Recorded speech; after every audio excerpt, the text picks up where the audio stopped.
മൂത്രം ഒഴിക്കുമ്പോൾ ഭയങ്കര വേദന, അല്ലെങ്കിൽ അടിവയറിന് വേദന, മൂത്രത്തിനൊരു ദുർഗന്ധം, ഇടയ്ക്കിടയ്ക്ക് ഒഴിക്കണമെന്നുള്ള തോന്നൽ, ഇങ്ങനെ പല ലക്ഷണങ്ങളായിട്ട് നമ്മുടെ അടുത്ത് പേഷ്യൻസ് വരാറുണ്ട്. ഇതിനോടൊപ്പം തന്നെ പനിയും കുളിരും ഒക്കെ നിൽക്കുകയാണെങ്കിൽ നമ്മൾ യൂറിൻ റുട്ടീനാണ് ടെസ്റ്റ് ചെയ്യാറ്. അപ്പം നോക്കിക്കഴിഞ്ഞ് കഴിഞ്ഞാൽ മിക്ക ആൾക്കാർക്കും മൂത്രത്തിൽ പഴുപ്പ് അല്ലെങ്കിൽ യൂറിനറി ട്രാക്ട് ഇൻഫെക്ഷൻസ് കാണാറുണ്ട്. എന്താണ് യൂറിനറി ട്രാക്ട് ഇൻഫെക്ഷൻ വരാനുള്ള കാരണങ്ങൾ, എന്തൊക്കെയാണ് ലക്ഷണങ്ങൾ, നമുക്ക് എങ്ങനെ മാനേജ് ചെയ്യാം എന്നൊക്കെ നമുക്ക് ഡീറ്റെയിൽ ആയി വീഡിയോയിലൂടെ നോക്കാം. ഞാൻ ഡോക്ടർ പ്രിയ, Q1B ഹെൽത്ത് കെയറിലെ ഹോമിയോപ്പതിക് ഫിസിഷ്യനാണ്.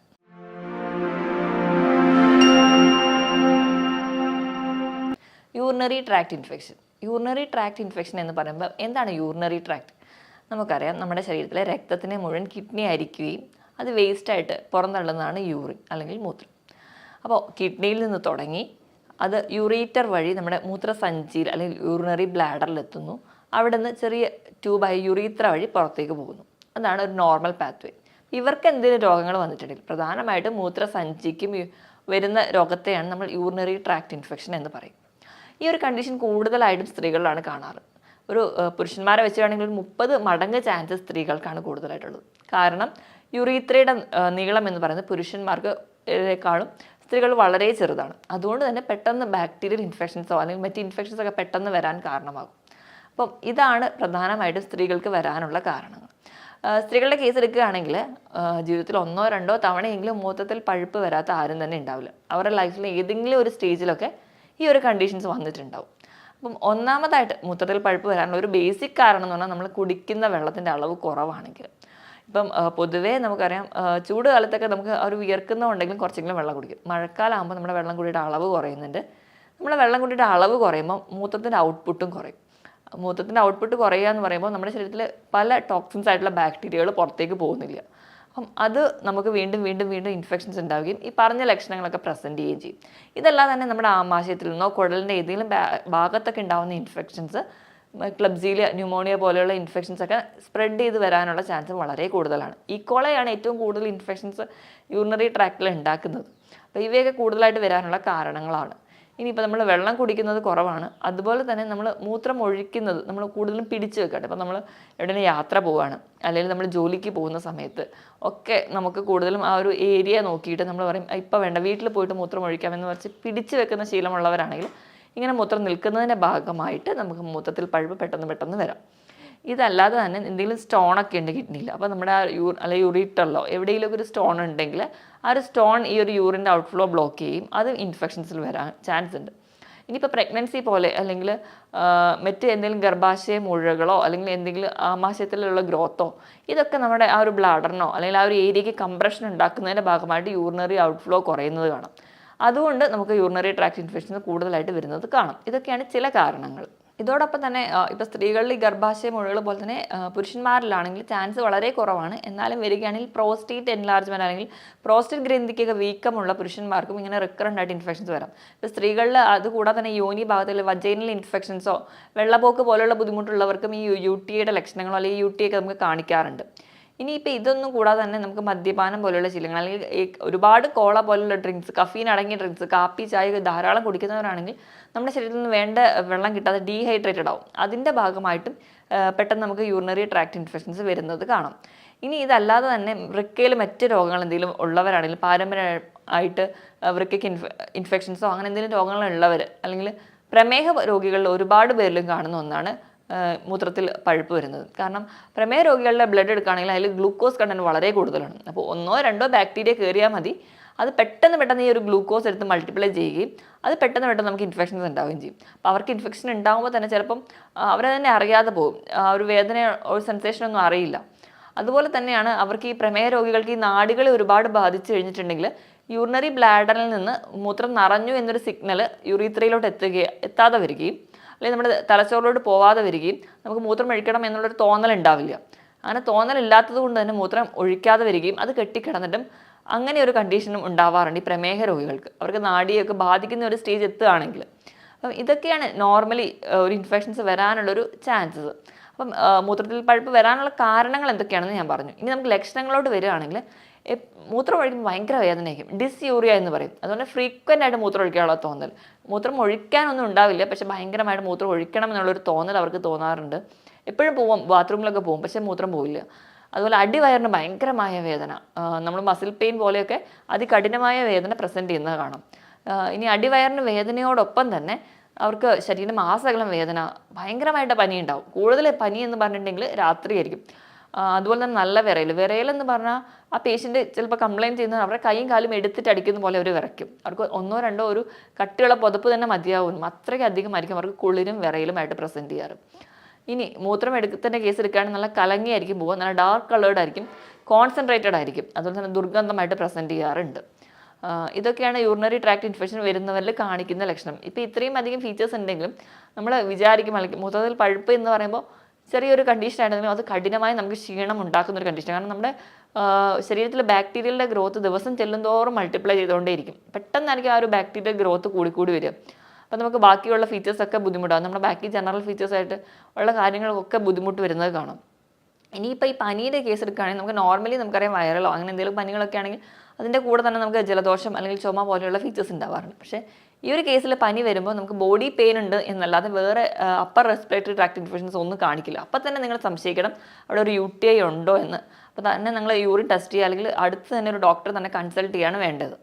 ഇതോടൊപ്പം തന്നെ ഓക്കാനം, ഛർദിൽ, വായിൽ ഒരു ടേസ്റ്റ് ഇല്ലാത്ത പോലെ, ഭക്ഷണത്തിനോട് ഒരു വിരോധം, ഇങ്ങനെയൊക്കെയുള്ള സിംറ്റംസ് കൂടെ കാണിക്കാറുണ്ട്. അപ്പോൾ ഇങ്ങനത്തെ ലക്ഷണങ്ങളൊക്കെ ആയിട്ട് പ്രസൻറ്റ് ചെയ്യുകയാണെങ്കിൽ നിങ്ങൾ എത്രയും പെട്ടെന്ന് ഒരു ഡോക്ടറുടെ കൺസൾട്ടേഷൻ എടുക്കണം. അപ്പോൾ ഇങ്ങനെ ചിലർക്ക് എന്ന് പറഞ്ഞാൽ ഈ റെക്കറൻ്റ് ആയിട്ട് UTI വരും. ഇങ്ങനെ റെക്കറൻ്റ് ആയിട്ട് UTI വരുന്നവരാണെങ്കിൽ ഇപ്പോൾ പ്രഗ്നൻസിയുടെ കേസിലൊക്കെ ഒരുപാട് നമുക്കിങ്ങനെ വരുന്നത് തന്നെ നമുക്ക് ആ ഒരു കുഞ്ഞിന് അത് ദോഷമാണ്. അപ്പം ഇങ്ങനെയൊക്കെ വരുന്നവരാണെങ്കിൽ മാക്സിമം അതിൻ്റെ ഒരു പ്രിവെൻഷനാണ് എടുക്കേണ്ടത്. അപ്പം ഒരു കണക്ക് പറയുകയാണെങ്കിൽ വർഷത്തിൽ ഒരു 3 തവണ അല്ലെങ്കിൽ 6 മാസത്തിലൊക്കെ 2 തവണ കൂടുതലായിട്ട് ഇങ്ങനെ ഇൻഫെക്ഷൻസ് വന്നുകൊണ്ടിരിക്കുന്നവരാണെങ്കിൽ നിങ്ങൾ മറ്റ് പരിശോധനകളൊക്കെ ചെയ്യേണ്ടതാണ്. അതായത് കിഡ്നിയുടെ മറ്റ് ടെസ്റ്റുകളൊക്കെ ചെയ്യണം. കാരണം റെക്കറൻ്റ് ആയിട്ട് ഇങ്ങനെ ഇൻഫെക്ഷൻസ് നിൽക്കുകയാണെങ്കിൽ ഇത് ഈ ഒരു ഇൻഫെക്ഷൻ അസെൻഡ് ചെയ്ത് യൂറീത്രയിൽ നിന്ന് മുകളിലോട്ട് കയറിയിട്ട് കിഡ്നിക്ക് വരാം. കിഡ്നിക്ക് വന്നിട്ടുണ്ടെങ്കിൽ കിഡ്നിക്ക് മറ്റ് ഇൻഫെക്ഷൻസ് വന്ന് പൈലോനെഫ്രൈറ്റിസ് പോലെയുള്ള കണ്ടീഷനോ അല്ലെങ്കിൽ കിഡ്നി കംപ്ലീറ്റ് ഡാമേജിലോട്ടൊക്കെ പോകാം. ചിലപ്പോൾ നമ്മൾ നിസ്സാരമായി കാണുന്ന ഈ ഒരു കണ്ടീഷൻ തന്നെ വെച്ചുകൊണ്ടിരിക്കുമ്പോഴായിരിക്കും അല്ലെങ്കിൽ ഈ ഒരു കണ്ടീഷനിൽ നിന്നാണ് പലരും പ്രമേഹം പോലുള്ള രോഗങ്ങൾ ഉണ്ട് എന്ന് തന്നെ തിരിച്ചറിയാറ്. അല്ലെങ്കിൽ മറ്റ് കിഡ്നി കണ്ടീഷനോട് എത്തുമ്പോഴാണ് ചിലപ്പോൾ നമ്മൾ തന്നെ അറിയുക ഈ റെക്കറൻ്റ് ആയിട്ടുള്ള UTI ആണ് ഇതിനൊക്കെ കാരണമെന്ന്. അപ്പം നമ്മളൊരു ഡോക്ടറെ അടുത്ത് ചെന്നിട്ടുണ്ടെങ്കിൽ നമ്മൾ ആദ്യം തന്നെ ഇൻവെസ്റ്റിഗേഷന് വിടുകയാണെങ്കിൽ നമ്മൾ ആദ്യം യൂറിൻ റുട്ടീനാണ് ചെയ്യാറ്. യൂറിൻ റുട്ടീൻ ചെയ്യുന്ന സമയത്ത് അതിൽ പസ് സെൽസ്, എപ്പിത്തീലിയൽ സെൽസ്, ആൽബുമിൻ എന്നൊക്കെ പറഞ്ഞ് കാണിക്കാറുണ്ട്. പസ് സെൽസ് വളരെ സ്റ്റാർട്ടിങ് സ്റ്റേജ് ആണെങ്കിൽ പസ് സെൽസ് ഒന്നും അധികം കാണിക്കാറില്ല. പക്ഷെ ഇത് കൂടിക്കഴിഞ്ഞ് കഴിഞ്ഞാൽ ഒരു ഡ്രോപ്പ് അല്ലെങ്കിൽ 1 മില്ലി യൂറിൻ എടുക്കുകയാണെങ്കിൽ തന്നെ അതിനകത്ത് തന്നെ 1 ലാഖിൻ്റെ മുകളിലൊക്കെ തന്നെ ഈക്കോളയോ അല്ലെങ്കിൽ മറ്റ് ബാക്ടീരിയകളൊക്കെ പ്രസൻറ്റ് ചെയ്യാറുണ്ട്. അത്രയ്ക്കധികം ഇൻഫെക്ഷൻസ് ഈ ഒരു ചെറിയ ഓർഗാനിസം തന്നെ ദിവസങ്ങൾ കൊണ്ട് തന്നെ മൾട്ടിപ്പിൾ ചെയ്ത് ഉണ്ടാവാറുണ്ട്. അപ്പം ഏറ്റവും ആദ്യം നമ്മൾ യൂറിൻ റുട്ടീന് വിടും. യൂറിൻ റുട്ടീന് വിടുമ്പോൾ പസ് സെൽസോ അല്ലെങ്കിൽ എപ്പിത്തീലിയൽ സെൽസോ കാണുകയാണെങ്കിൽ ഫസ്റ്റ് സ്റ്റേജൊക്കെ ആണെങ്കിൽ നമുക്ക് നല്ലപോലെ വെള്ളം കുടിച്ചു കഴിഞ്ഞാൽ തന്നെ ഒരു പരിധി വരെയൊക്കെ നമുക്ക് കൺട്രോൾ ചെയ്യാൻ പറ്റും. അല്ലാത്തൊരു കണ്ടീഷൻ ആണെങ്കിൽ നമ്മൾ മെഡിസിനൽ മാനേജ്മെൻറ്റിലോട്ട് തന്നെ പോകണം. ഇനി റെക്കറൻ്റ് ആയിട്ട് UTI വരുന്നവരാണെങ്കിൽ മറ്റ് ബ്ലഡ് ടെസ്റ്റുകൾ ചെയ്യണം, കിഡ്നി ഫംഗ്ഷൻ ടെസ്റ്റുകൾ ചെയ്യണം, USS അബ്ഡമൻ ആൻഡ് പെൽവിസ് ചെയ്യണം. കാരണം ഇങ്ങനെ റെക്കറൻ്റ് ആയിട്ട് UTI വരുന്നതിന് ഒരു കാരണം എന്ന് പറഞ്ഞിട്ടുണ്ടെങ്കിൽ മൂത്രത്തിൽ കല്ലാണ്. അപ്പോൾ ഇങ്ങനെ സ്കാൻ ചെയ്താൽ മാത്രമേ കല്ലുണ്ടോ എന്ന് തിരിച്ചറിയാൻ പറ്റുള്ളൂ. കല്ലുണ്ടെങ്കിലും ഇത് ബ്ലോക്ക് ചെയ്തിട്ട് റെക്കറൻ്റ് UTIക്ക് ചാൻസ് ഉണ്ട്. അപ്പോൾ അത് റൂൾ ഔട്ട് ചെയ്യാൻ വേണ്ടിയിട്ട് സ്കാനും ചെയ്യാറുണ്ട്, മറ്റ് പരിശോധനകൾക്കും വിടാറുണ്ട്. ഇനി നമുക്ക് മാനേജ്മെൻറ്റ് സൈഡിലോട്ട് വരാം. അപ്പോൾ ഇത്രയും ഞാൻ ലക്ഷണങ്ങളും കാരണങ്ങളും ഒക്കെ പറഞ്ഞു. മാനേജ്മെൻറ്റ് സൈഡിൽ ഞാൻ പറയുകയാണെങ്കിൽ ആദ്യം തന്നെ ചെറിയ രീതിയിലാണ് നിങ്ങൾക്ക് ഇൻഫെക്ഷൻ എങ്കിൽ നിങ്ങൾ നല്ലപോലെ വെള്ളം കുടിക്കുക അല്ലെങ്കിൽ വീട്ടിൽ നല്ലപോലെ റെസ്റ്റ് എടുത്താൽ തന്നെ നമുക്ക് കൺട്രോൾ ചെയ്യാൻ പറ്റും. നമുക്ക് ഇൻഫെക്ഷൻസ് അഡ്വാൻസ് ചെയ്ത് പോയ കണ്ടീഷനാണെങ്കിൽ കൃത്യമായിട്ട് മെഡിസിനൽ മാനേജ്മെൻറ്റ് ആവശ്യമാണ്. മെഡിസിൻ മാനേജ്മെൻറ്റിലോട്ട് പോകുമ്പോൾ നമ്മൾ മെഡിസിൻ കഴിക്കുന്നു, നമ്മുടെ രോഗലക്ഷണങ്ങളൊക്കെ കുറയുന്നുണ്ട്.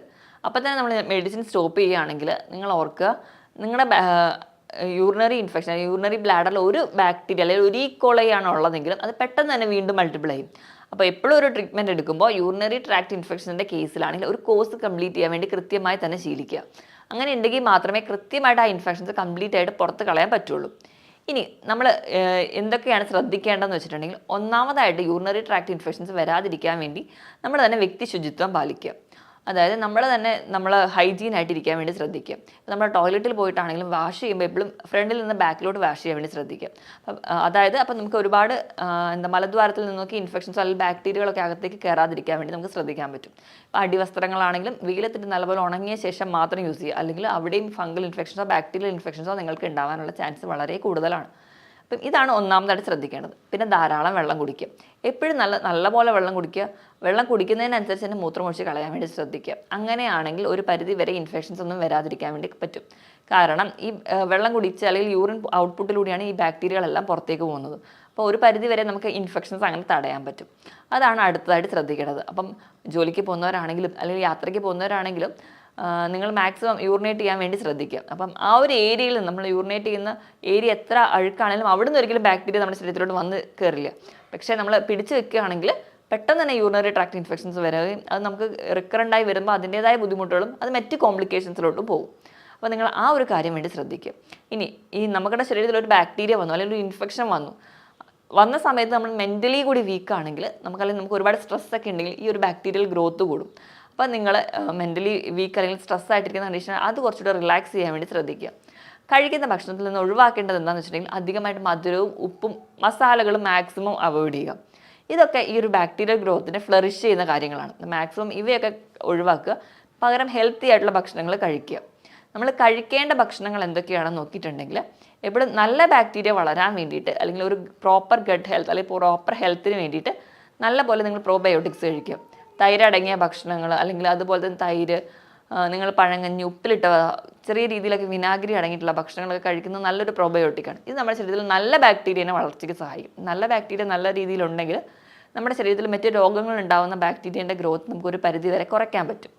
ഇനി ഇതുപോലെ തന്നെ ബാക്ടീരിയൽ ഗ്രോത്ത് കുറയ്ക്കാവുന്ന ഒന്നാണ് ക്യാൻബറി ജ്യൂസുകൾ. ക്യാൻബറി എന്ന് പറയുമ്പോൾ നമുക്കറിയാം നമ്മുടെ ലൗലോലിക്ക അല്ലെങ്കിൽ ചെറി പോലെയുള്ള ഫ്രൂട്ട്സൊക്കെ ഈ ക്യാൻബറിയിൽ വരുന്നതാണ്. ഇവയുടെയൊക്കെ ജ്യൂസ് സിറപ്പുകളല്ലാതെ തന്നെ ജ്യൂസായിട്ട് തന്നെ അധികം ഷുഗറൊന്നും ഇല്ലാത്ത രീതിയിൽ നിങ്ങൾ കുടിക്കുകയാണെങ്കിൽ അത് നിങ്ങൾക്ക് ഒരു പരിധി വരെ കുറയ്ക്കാൻ പറ്റും. പിന്നെ നമ്മുടെ വീട്ടിൽ തന്നെയാണെങ്കിൽ കൂവ അല്ലെങ്കിൽ ബാർലിയൊക്കെ വെള്ളം കാച്ചി കുടിക്കുക, ഞെരിഞ്ഞിലിട്ട് വെള്ളം കുടിക്കുക. ഇതൊക്കെ ഒരു പരിധി വരെ UTI കുറയ്ക്കുന്ന സാധനങ്ങളാണ്. അപ്പോൾ ഇതൊക്കെ മാക്സിമം യൂസ് ചെയ്യാൻ വേണ്ടി ശ്രദ്ധിക്കുക. അപ്പോൾ അങ്ങനെ തന്നെയാണെങ്കിൽ ഒരു പരിധി വരെ നമുക്ക് കുറയ്ക്കാൻ പറ്റും. ഇതിനോടൊപ്പം തന്നെ കരിക്ക് നല്ല പോലെ കുടിക്കുന്നത്, ധാരാളം പൊട്ടാസ്യം ഉണ്ട്. അതുപോലെ തന്നെ കരിക്ക് നല്ല റീഫ്രഷിംഗ് ആണ്. അപ്പോൾ അത് നമുക്ക് ക്ഷീണവും മാറ്റും. കരിക്ക് നല്ലപോലെ കുടിക്കാൻ വേണ്ടി ശ്രദ്ധിക്കുക. ഫ്രൂട്ട്സിൻ്റെ കേസിൽ എടുക്കുകയാണെങ്കിൽ ഓറഞ്ച്, വൈറ്റമിൻ C അടങ്ങിയിട്ടുള്ള നെല്ലിക്ക, നാരങ്ങ, ഇത് നമുക്ക് അറിയാം ഒരു ഇൻഫെക്ഷൻ വന്നിട്ട് അത് കുറയ്ക്കാൻ വേണ്ടി സഹായിക്കുന്നുണ്ട്. തണ്ണിമത്തൻ കഴിക്കുന്നതും വളരെ നല്ലതാണ്. അത് കുറേ ഹൈഡ്രേറ്റഡ് ആയിട്ട് നിർത്തുകയും ചെയ്യും. ഈ ക്ഷീണം അല്ലെങ്കിൽ നമുക്ക് ഇത് മൂലം ഉണ്ടാകുന്ന പല മറ്റ് കംപ്ലയിൻസോ അല്ലെങ്കിൽ കോംപ്ലിക്കേഷൻസോ ഒക്കെ തടയാൻ പറ്റും. അപ്പോൾ ധാരാളം വാട്ടർ കണ്ടന്റ് ഉള്ള ഫ്രൂട്ട്സൊക്കെ നല്ലപോലെ കഴിക്കുക. കുറച്ചുകൂടെ ഹെൽത്തി ആയിട്ടുള്ള ഭക്ഷണങ്ങളൊക്കെ കഴിക്കുക. അങ്ങനെയാണെങ്കിൽ ഒരു പരിധി വരെ നമുക്ക് ഇൻഫെക്ഷൻസ് ഒക്കെ തടയാൻ പറ്റും.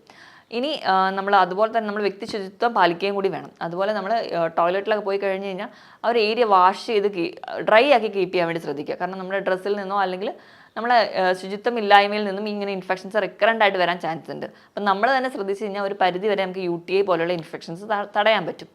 ഈ പറഞ്ഞ കാര്യങ്ങളിൽ എന്തെങ്കിലും ഡൗട്ട് ഉണ്ടെങ്കിൽ നിങ്ങൾ താഴെ കാണുന്ന നമ്പറിൽ കോൺടാക്ട് ചെയ്യുക. മറ്റൊരു ഹെൽത്ത് ടോപ്പിക്കുമായിട്ട് വീണ്ടും കാണുന്നത് വരെ നന്ദി.